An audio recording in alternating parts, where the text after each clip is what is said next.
Here's the thing that nobody tells you about building a superstar. The decisions that matter most are the ones you rarely see.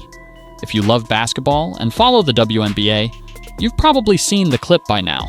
Steph Curry, sitting across from LeBron James and Steve Nash on a podcast, tells a story from his rookie season that lands like a masterclass in player development. It's not about ankle surgery or some secret drill, as it's about a coach walking into a weight room and saying, "Stop."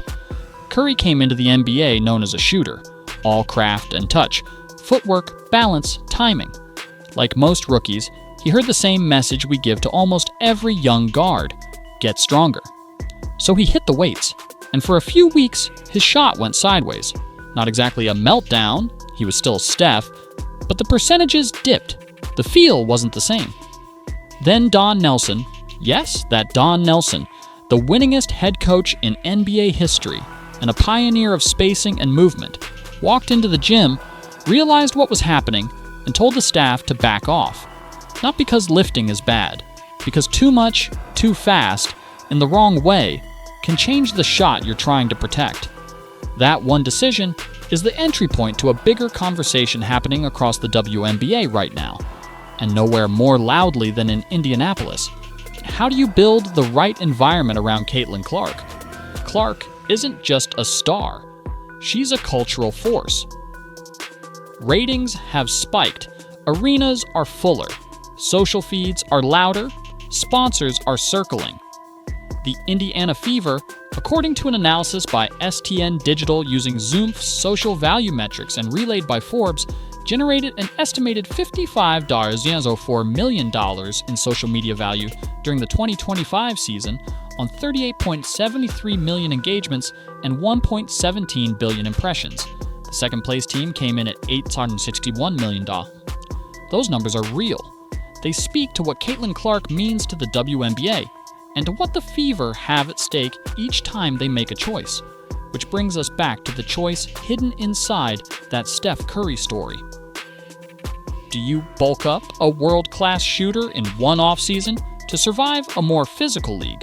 Or do you prioritize movement quality, core strength, and progressive, skill-specific strength that marries to the shot instead of disturbing it?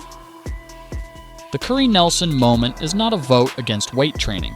It's a reminder that strength is a tool, not a goal. Shooting is an orchestra of micro movements: ankles, knees, hips, torso, scapula, wrist, fingers. Add mass too quickly, and the orchestra falls out of sync. Curry admitted on the show he hadn't considered it like that. He wanted to get stronger, as most rookies do, but he learned the value of sequence. Establish core control and efficiency, layer in strength slowly, and only then raise the load. Everything is about the foundation, he said. That's not a catchphrase. Ask any performance coach who works with elite shooters. When the foundation is clean, the body can produce force and absorb contact without muddying the signal that is the shot. So what does that mean for Caitlin Clark and the Fever? Let's rewind to the season that shaped this conversation. Clark stepped into a league that, at times, let her take hits that would have drawn whistles in any blue blood college arena. Rakes across the arms on drives, hip checks off the ball, forearms at the point of attack. She handled it because she's built to handle it. But the narrative said in early, she needs more armor. And to be fair, that's not a bad instinct. Bigger guards absorb contact better. Stronger hips and glutes help with deceleration and change of direction. But the answer isn't add 15 pounds. The answer is add the right strength at the right time in the right places without losing what makes you special. This is exactly why the Fever added a player development coach to the bench this season. It's not a ceremonial hire. Player development coach is code for we are investing in the day-to-day scaffolding of our stars. It's the person who stands behind a shooter and checks the angles. It's the person who tracks movement quality over months, not days. It's the person who lives between the weight room and the hardwood and knows how to translate force into form and form back into force. And it's why the interest from Chris Brickley isn't just a headline. Brickley's client list is the bold print of modern basketball, LeBron James, Kevin Durant, Jimmy Butler, Russell Westbrook, Kevin Love, and even athletes from other sports lean on his off-season work. If the Fever decide to fold a trainer of that caliber into Clark's off-season, it wouldn't be a knock on their staff. It would be an acknowledgement that superstars often need both: the internal discipline of an NBA WNBA-style program and the outside precision of a specialist who focuses on micro-mechanics and load management for shooters. That last phrase, load management, gets a lot of eye rolls in the cheap seats, but it's not a synonym for rest. It's the science of input versus output, especially for tissues that hate surprises. Ask anyone who has suffered a groin strain or an adductor flare. Once irritated, it becomes a nagging problem unless you fix the patterns that caused it. Heavy lifting without careful progression can do that, especially when paired with thousands of high-speed decelerations, cuts, and jump stops. The solution isn't ban the barbell. It's keep the hip internal rotation, keep the pelvis moving properly, keep the core synced to the shot. Use the weight room to make the shot stronger, not different. There's a cultural layer here too. Plenty of fans who grew up with 80s and 90s sports remember a time when baseball coaches told hitters to avoid the weight room so they wouldn't ruin the swing, and told pitchers they'd get too tight. Those days are, thankfully, gone. Strength is a pillar of modern sport, but the lesson remains. Blunt force strength is not the same thing as sport-specific strength. Adding 12-15 pounds of mass in a few months is rare for men without specialized programs. For women with different hormonal profiles, it's even tougher to do without sacrificing fluidity if the progressions aren't precise. That's why the Curry Nelson anecdote hit so hard with Fever fans. It's not that they want Clark to be fragile, it's that they want her to be herself. More durable, sure, but no less precise. Don Nelson wasn't anti-lifting. He was pro-shooter. His gift was knowing when the right idea at the wrong time becomes the wrong idea. If you translate that to today, the goal is not to make Caitlin Clark as big as possible. It's to make Caitlin Clark as good as possible. The Fever have understood the stakes. They've organized the staff around player development. They've opened the door, at least in the court of public opinion, to supplementing that program with a heavyweight specialist like Brickley. They've anchored Clark in a roster that makes sense, or is trying to. 3-point gravity on the wing. A veteran who can protect the ball and do the dirty work. Length on the back line. If you watched Indiana last season, you saw what it looks like when the team gets the spacing right. Clark pulling defenders into orbit, and teammates hitting open shots, because help cannot leave a 43% shooter in the corner without paying for it. This is where training and roster building blur into the same conversation. These things aren't separate. Fitness and form help a shooter hit tough shots late. Spacing and shooting help protect that shooter from being pounded every trip. Add durable bodies, and you reduce the bang-bang plays that cause injuries in the first place. That's strategic alignment. It's the same triangle of thought that great NBA franchises use. Performance team, skill coaches, front office, all eyes on the same prize. Meanwhile, Clark's off-court calendar is doing what her on-court game does, drawing eyes. She's set to play in the Annika, driven by Gainbridge at Pelican, a pro-am that links the LPGA world with broader sports culture. Two of her WNBA peers, Sophie Cunningham and Lexi Hull, will serve as celebrity caddies. That's a smart move for everyone involved. It places Clark in a different arena, literally, where the crossover audience is receptive. It keeps the Fever in the news while the season is quiet, and it reminds us that sports in 2025 is a 12-month conversation, not an 8-month one. There will be streaming, there will be social, there might be a Golf Channel segment. These are not distractions. They're part of the new economy of women's sports. This is where you have to take a breath and look at the whole picture.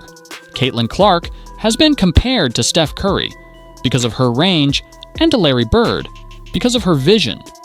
The truth, as any coach will tell you, is that the goal is not to turn her into anyone else. Is to turn her into the best version of herself, That means the Fever need to do 3 things exceptionally well. Protect the shot, not with superstition, but with science. Prioritize mobility work, keep the pelvis stable, keep the core strong. Introduce strength in segments of the chain that make sense for a shooter, hamstrings, glutes, deep core, without asking the upper body to do anything that would alter release mechanics. Build the strength to handle contact, but keep the motion signature. Protect the body, not by sheltering her behind soft tactics, but by placing her in better situations. That means roster choices that open space. It means veterans who can set real screens and hit shots, so help can't collapse on her. It means fewer live ball turnovers that force her into reckless transition defense. It means rest planned around performance, not noise. Protect the plan. The Fever have to resist the pressure to win the off-season. The bigger prize is to win May and June. That's a calendar problem for professional front offices now. You do not fix a problem by making 2 more problems. If the body needs 12 months to build the base, you give it 12 months. If the roster needs to choose between 2 good options, you don't choose the one that saves face now and backfires later. On that last point, it's worth repeating the social media value stat. $55 million in estimated social media value, 38.3 million engagements, 1.17 billion impressions. Those aren't just curious figures. They're indicators of how fragile and how powerful this moment is. With great attention comes great pressure to act. But leadership is knowing when not to move. The Fever cannot let the marketplace of attention dictate a training plan. That's how mistakes happen. A quick detour on small things that decide big things. The biggest changes in an athlete's life don't happen in highlight videos. They happen at 9 a.m. in a weight room when someone decides whether a set is finished, or when a performance director says, "We're going to add an isometric block," or a skill coach says, "We're closing today with 50 makes off balance." That's where a player like Caitlin Clark is made. Not on a graphic, but in patterns that don't go on social. For those who think this is anti-lifting, go back to Steph's words. He didn't say he stopped training. He said he refocused. He found the balance between muscle that helps the shot and muscle that changes it. And then, over years, not months, he got stronger.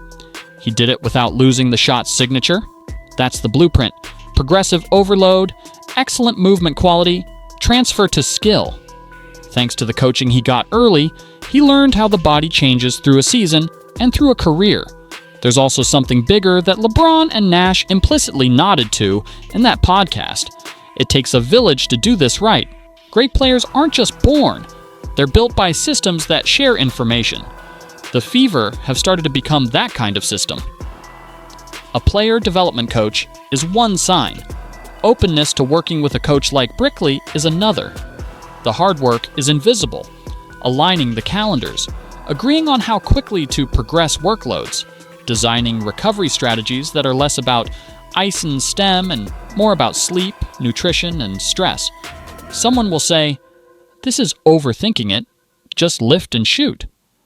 But the margin at the top is razor thin. It's not overthinking when you're competing against better, more experienced, stronger players every night.